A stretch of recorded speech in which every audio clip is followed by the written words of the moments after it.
In this video, we're going to go over how to duplicate a site.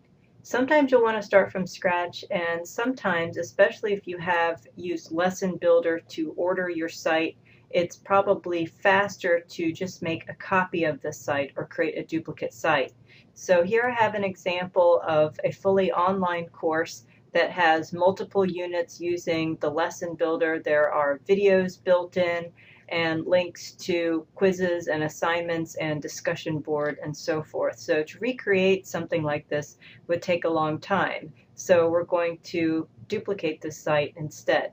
So to get started, you need to go down to Site Info and find the button to duplicate the site.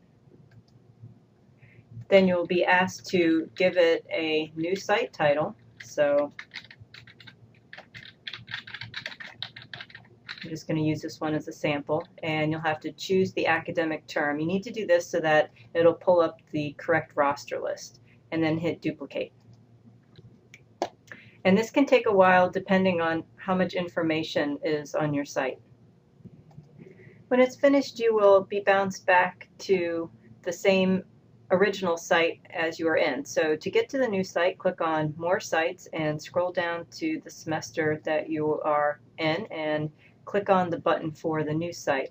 So most of the information will come over. You'll have to edit the syllabus and so forth, change any dates. The videos should stay. The only things that you'll have to update are the links to quizzes and discussions. And so for quizzes, discussions, and assignments, what will happen is that there won't be any published copies for the tests and quizzes. So you have to go in to each of the tests and quizzes and modify the delivery dates. So it strips out all of the due dates, which makes sense because it's a new course. So you'll have to go in, you don't have to recreate them, you just have to set up the new due dates. So once you do that, then you can link to the quizzes. The same thing goes for the assignments.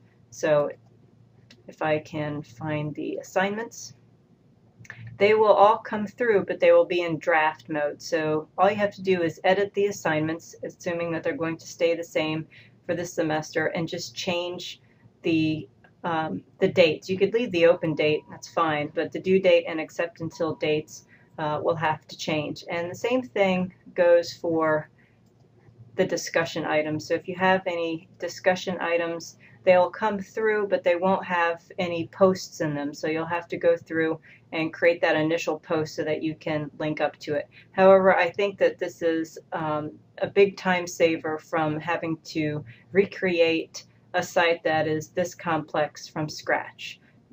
Now, the last thing that you need to do that's very important is you need to link to the roster. So once you get it all updated and you're ready for the students to see it, go down to Site Info, and what you'll notice is that when you duplicate a site, all of the student information has been stripped out of it. Okay, so you can see that I'm the only person listed on this site.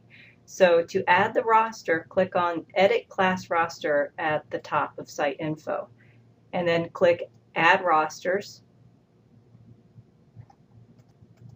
And again, you should just see the rosters that you have access to. I have access to all of them, so my list is long. But you would just check the roster that you want to associate with the site and then hit continue. I'm not going to add one right now because this is a sample site.